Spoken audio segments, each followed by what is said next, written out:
पुण्यातल्या हिंजवडी बस दुर्घटनेबाबत धक्कादायक खुलासा. चालकानंच पेटवली बस. जळीत कांडाचं सीसीटीव्ही फुटेज समोर.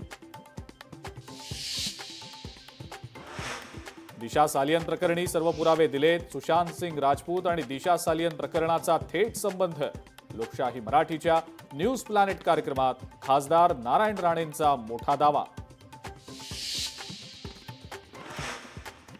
योग्य वेळ आल्यावर दिशा सालियन प्रकरण संसदेत उपस्थित करणार. खासदार नारायण राणेंची न्यूज प्लॅनेट कार्यक्रमात माहिती.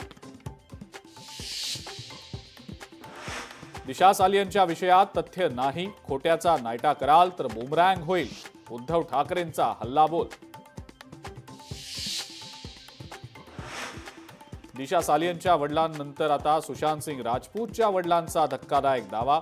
दिशा आणि सुशांतच्या मृत्यूमागे काहीतरी कनेक्शन असल्याचा संशय.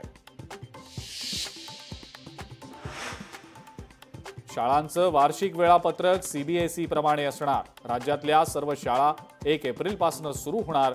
मंत्री दादा भुसेंची विधान परिषदेमध्ये माहिती. लाडक्या बहिणींना 2100 रुपये देणार, पण राज्याची आर्थिक परिस्थिती पाहूनच. उपमुख्यमंत्री अजित पवार यांचं विधानसभेमध्ये स्पष्टीकरण. आणि ज्येष्ठ शिल्पकार राम सुतार यांना महाराष्ट्र भूषण पुरस्कार जाहीर. मुख्यमंत्री देवेंद्र फडणवीस यांची विधानसभेमध्ये घोषणा.